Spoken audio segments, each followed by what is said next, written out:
Many people think that being a mogul is all about living in big houses, driving fine cars, taking their dream vacations, having a white picket fence, like the big American dream. But people really don't see what really goes on behind the scenes in the lives of moguls.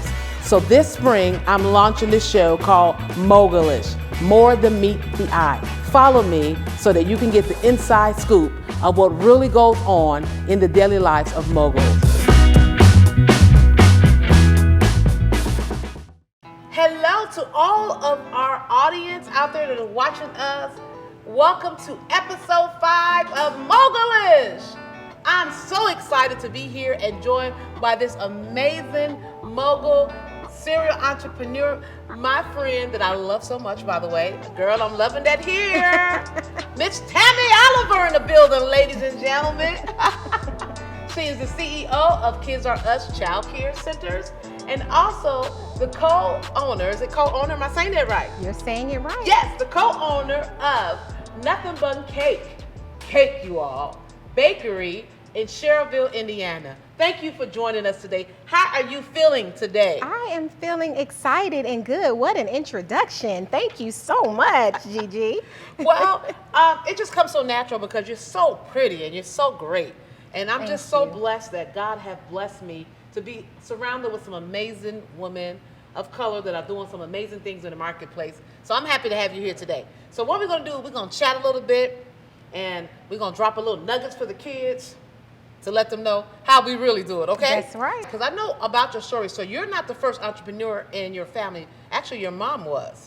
Definitely. My mother started it all. There was a time in my mother's life when it was fight or flight, and she had to quickly decide how she was going to provide for my sisters and I. And she decided to go to school to become a cosmetologist. And then she went back to school and got her teaching license so that she could teach cosmetology. Wow. And that set the tone for her to open up Barbara's Beauty Salon, her first of many salons that she opened for many years as she retired as a hairstylist. I love it. And love she it. happened to be Panamanian. And she happens to be Panamanian. Hi, Mama Barbara.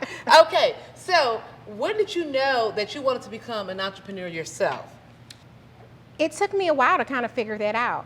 I was in corporate America for over 10 years. I had a banking background. I was a branch manager, and I loved working in the corporate world.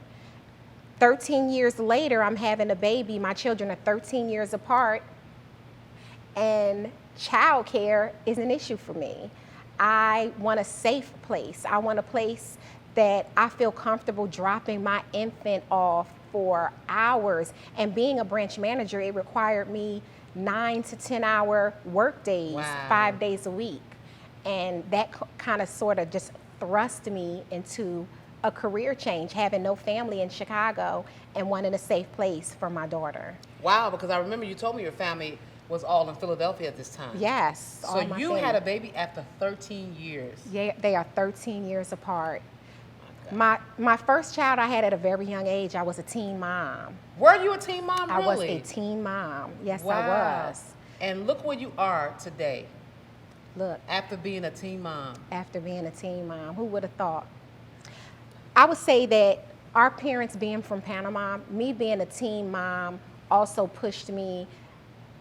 My mother was hurt with me getting pregnant at a young age. Wow. And I wanted to make it my point to never make her feel that disappointment again. I wanted her to be proud of every decision I made after that.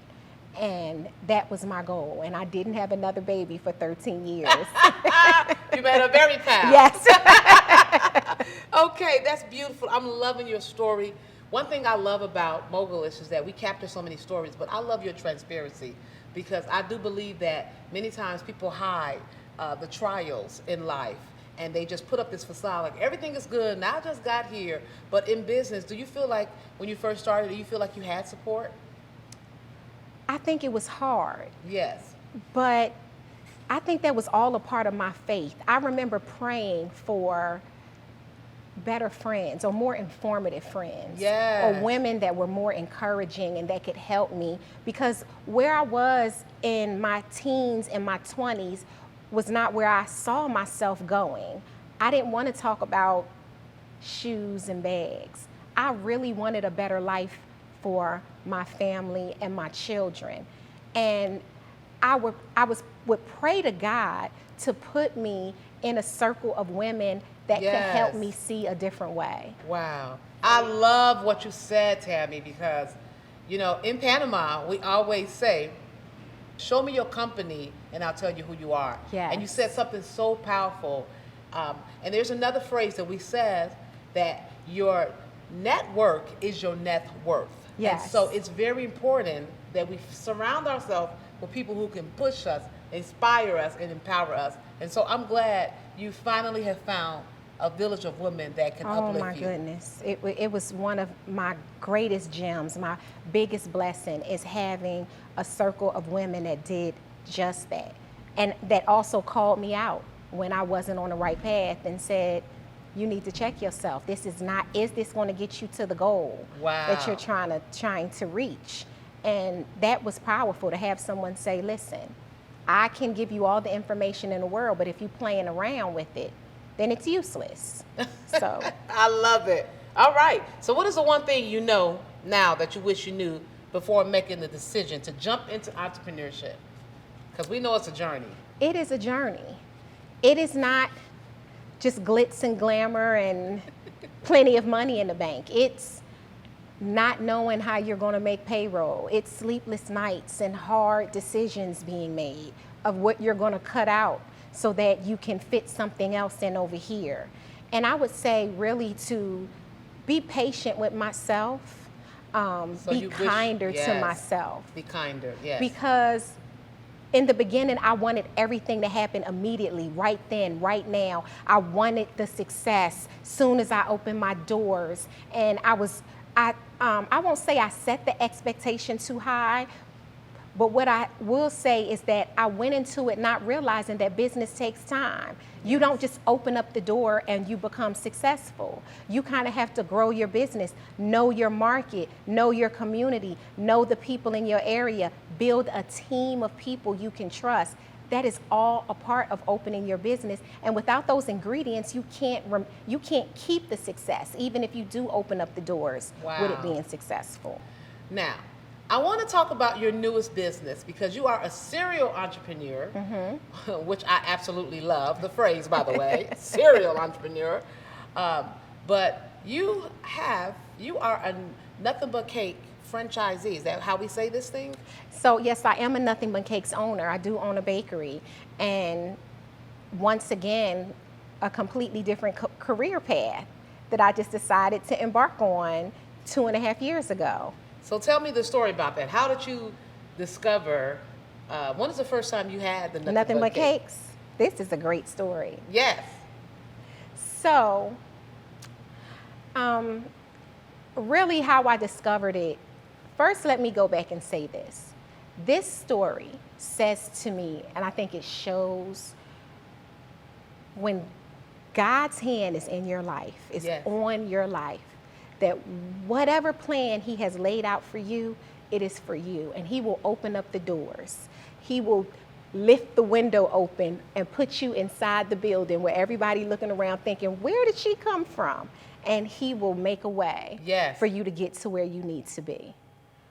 I am not really a big dessert fan. So normally when I go to events and things like that, I don't eat cake. I like junk food, but not really cake so much. So I was invited to this great birthday party by my friend Gicele. Oh, I'm Gicele. Wow. You invited me to Shanita's birthday party. Yes. And I even know in your environment, you like to have intimate settings. Yes, and you have a lot of friends. So sometimes you have to decide who's going to get invited to this one or not. But I was invited to that one because you like to keep it intimate and entertain your guests. And that's how I know it was fate for me to be there that day at that party. So I get there, and the cake is beautiful on the table, and you are asking me, try this cake, it's so good. Try this cake, it's so good. And it was the lemon for me. It was the lemon bundt cake. And I kept saying, I don't eat cake. I don't want any cake. Finally, I said, well, cut me a slice. I'm going to take it home to my mom. And you cut me a slice, you put it in foil. And I'm driving home, and I get into a heated conversation with someone on the drive home. And I just remember just leaning over and opening up the foil and breaking off a piece of the cake and tasting the cake on my drive home. Wow. And from there, by the time I got to my mom's house, I was licking the foil, the frosting off the foil from the slice that you had cut me. And I was thinking, oh my, this is some really good cake. For a non-dessert person. Yes, for a non-dessert person. It was good. The next morning I called you and I said, where did you get this cake from, Gicele? First I said, do you have any more? You said, no, it's all gone. I said, well, where did you get it from? Nothing Bundt Cakes by my house. And I was in Chicago, in my business in Chicago, and I drove to the bakery in Orland Park, and I bought a lot of cake. And so you were introduced to Nothing Bundt Cake, to a product, and the way fate will have it, 2 years later, you're opening your first Nothing Bundt Cake location. Yes. In Schererville, Indiana. Yes. How powerful is that? How powerful. I didn't know what I was getting myself into.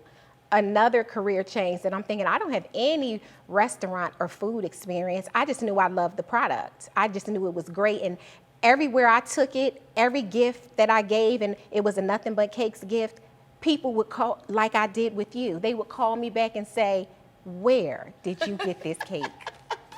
Wow. And since then, listen, I've been buying multiple of those cakes. And I have a confession. I started a real strong diet, and I was doing so good. And I drove past the Nothing Bundt Cake in Schererville, Indiana, and I broke my diet. So now you have this cake after 2 years. Mm-hmm. You have this bakery now, after tasting it by my party, by the way. Yes. And you have your own bakery, you and your partner, Miss Valerie Warnell, doing amazing in Indiana. I'm so happy. Tell us a little bit about the process. And, you know, I remember calling you on, it was Christmas Eve, and you were at the bakery working. Yes. And this is what my people birthday. don't see. On your birthday. Yes. Tell us a little bit about the process. So when we opened in February 2019, it completely exceeded our expectations. There are over 20 bakeries in the Chicagoland area, and I think that our neighboring bakeries did a great job of marketing to some people in our community. So before we were ready to open, the community was anxiously awaiting for our doors to fling open. Wow. And I think we were completely almost not ready. We were not prepared for it to be as big of an opening as it was. But we got through it. We had a new staff, and we had great partners in this brand that really stepped up and helped us and made sure that we had fresh product available each day for our guests. That is amazing. And one of the things that really impacted my life is that last year during the pandemic, I called you and you were so busy and you did so well. And I remember I called and it was after midnight and you were at the bakery so committed. And that says to me that you believe in this product, you believe in this brand. And as your friend, I'm so proud of you for doing exactly what God called you to do. Thank and you. for loving it. Because you. we're supposed to love what we do. I know as entrepreneurs, we're so self-critical. How do you feel when you look back at your life? When I look back at my life, it's nothing but really but gratitude. Gratitude. Gratitude at God, thank you for picking me. Yes. In that gratitude, I have businesses that are doing wonderfully. And I'm so grateful for those businesses. Wow. But I would say for me, outside of those businesses, when I look at my life, the biggest thing I could say that I'm proud of. Go ahead. The biggest thing that I'm proud of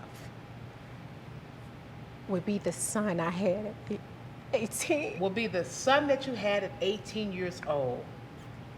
And to see him now and to see his life, that he is a college graduate, a man of color. He runs my daycares because I'm in the bakery. He runs your daycare. And he attends DePaul University. He's getting his master's right now. He has just far exceeded my expectations for a young man. He's shown not just me, but other people that you can be a teen mom and raise greatness. Yes. You can set standards for education in someone and make them strive to surpass you and want more than you. So both of my children are a blessing. Kennedy is bright and energetic. Like I said, they're 13 years apart, so she's just entering high school, and she does excellent in school. But to see the son that I had when I really didn't know myself, wow, where I was going, where God was going to take me, would I be able to instill values in him? Would I be able to properly provide a good life for him? And to see where he is now, it means much, much more to me than any business you've ever opened. What advice would you give to any young aspiring entrepreneur that looked like you, that might have had a baby in her teenage age, that might feel like life is over for her, or to the young person who feel like because they made a choice that disappointed their families, that life is over for them? What would you say to them? Never stop trusting God and believing in yourself. Yes. Put a vision in your mind. Write it down. Think about it. Pray about it. Know that you can see yourself in a different place. See your children in a different place. Put yourself in a group of women that would encourage you that those things are possible. Yes. That it's not out of the norm, that you're dreaming too big. That's not the circle you want to be in. That's right. You want to be in a circle that's going to say, that's not big enough. You can go further. You can have more. It is possible for you because I did it. I was able to have a successful business. And for me, I can definitely say to be a teen mom and have a son that is doing so well in life, to have a daughter that is also doing so well, to have a mother that is now retired and doesn't have to work so hard, that I've not had to ever disappoint again, but been able to see her being able to live out her latter years and just travel and enjoy her life. Again, it gives me nothing but gratitude to say that you have to believe in yourself, that you can do it. Absolutely. You can work hard, but it starts with you being able to see it for yourself. You have to be able to envision in your mind that I can have a better life. I can achieve that goal. It's doable.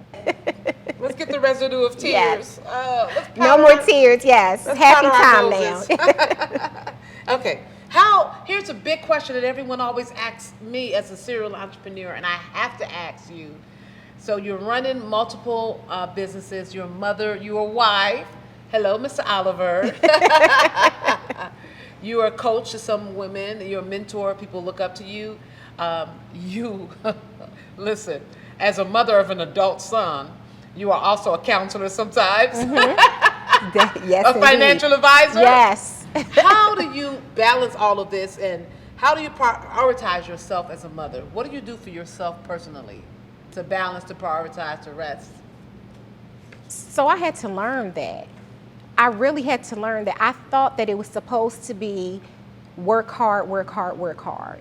Wait a minute. So you wasn't like Rihanna, work, work, work, work, work? Yes, that's what I was thinking. I just got to work, work, work, work, work, right? And again, because of the women that are around me that I'm so grateful for. Yes. My dear friend Janine used to always tell me, stop saying that you have to work hard. Say I'm gonna find an easier way to do it. Yes. Say it's gonna be a little bit easier. Stop telling yourself you have to work hard for everything. And again, it's about changing your thinking. And once the pandemic hit, that was really a big eye opener for everyone. Oh, wow, we have this pandemic. We're locked in the house. My bakery was open through the entire pandemic. We never closed. We lost staff, and it was a limited amount of staff, and we were working 7 days a week, no Yes. off days in that bakery.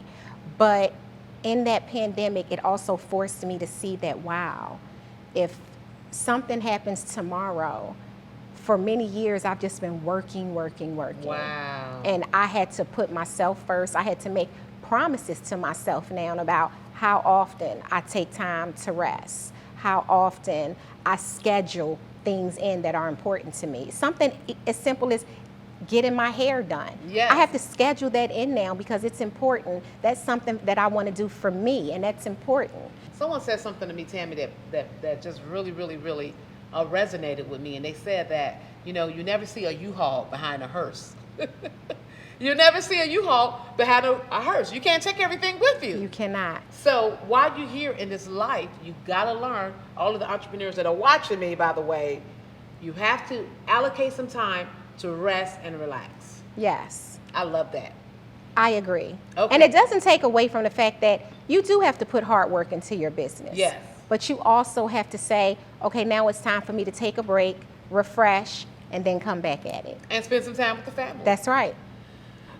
Give me some gems that you can leave. If you were leaving this earth tomorrow, which I know you got about another 70 years to live, but if you was leaving this earth tomorrow, what would you tell the entrepreneurs or the generation that is coming behind you that really want to be entrepreneurs? What would you tell them? What was the greatest lesson that you learned? My greatest lesson would be giving. Giving. And it doesn't always have to be monetary, but never forgetting where you came from. Yes. At my lowest points, because we talked about the part you played with me opening up the bakery, me coming to your house to the party. But what I didn't touch on is how you also helped me when it was time for me to open my daycares and childcare. We didn't talk about another time that God showed up to show me, because I was knocking on bankruptcy's door. I was down to my last dime and thinking, I'm just gonna sell all the equipment and material that I purchased, and I'm gonna go back to corporate America. And I think it's because I never stopped paying my tithes. No matter how low it got, that for whatever reason that we were introduced in that moment, and then for whatever reason God led and put on your heart to step in to help me and donate supplies and material. We were sharing a contractor. Yes. One day he would be with you, one day he would be with me. And I would call you like, send him back. I need him. But at that point, I couldn't even pay Alfonso. And you wrote every check.